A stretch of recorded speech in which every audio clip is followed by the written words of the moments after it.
The final rule permits portability, enabling eligible H-2 non-immigrants to immediately start working with a new employer. The Department of Homeland Security, DHS, announced a final rule that will allow U.S. companies that need seasonal workers to more quickly and efficiently fill those jobs. The rule will modernize and improve the H-2 non-immigrant visa programs, which allow qualified U.S. employers who are unable to hire qualified U.S. workers to petition for foreign nationals to fill temporary or seasonal agricultural and non-agricultural jobs. The final rule significantly strengthens worker protections by, among other things, imposing new consequences on companies that charge prohibited fees or violate our labor laws, and provides greater flexibility for H-2A and H-2B workers. H-2B visas are in high demand in the U.S., allowing employers to fill temporary non-agricultural jobs with a quota of 66,000 per fiscal year. In November, for the benefit of U.S. employers, the Department of Homeland Security, DHS, and the Department of Labor, DOL, made available an additional 64,716 H-2B temporary non-agricultural worker visas for fiscal year FY 2025. This final rule removes the requirement that USCIS may generally only approve petitions for H-2 non-immigrant status for nationals of countries designated as eligible to participate in the H-2 programs, eliminating the need for DHS to compile and publish annual lists of designated countries.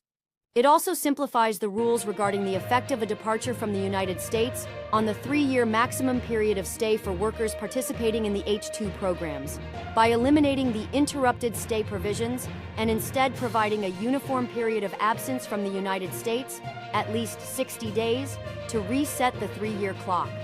This final rule also revises and clarifies provisions regarding prohibited fees by strengthening the existing bar on charging certain fees to H-2A and H-2B workers, including by imposing new consequences for companies that charge these fees and denying their H-2 petitions in certain circumstances.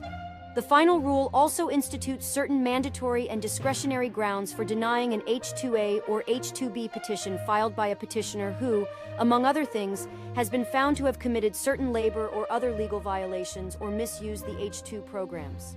Under the rule, H-2A and H-2B workers will now have whistleblower protections comparable to the protections that are currently offered to H-1B workers.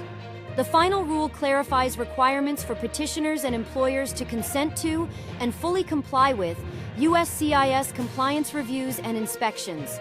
It also clarifies USCIS's authority to deny or revoke the approval of a petition if USCIS is unable to verify information related to the petition, including where such inability is due to lack of cooperation from a petitioner or an employer during a site visit or other compliance review. The final rule harmonizes and adds new grace periods. My account search latest news. Nifty 50 Sensex performance. Sensex performance. Gold rates today. Newsletters shorts. Upcoming IPOs mutual funds business news business investing abroad.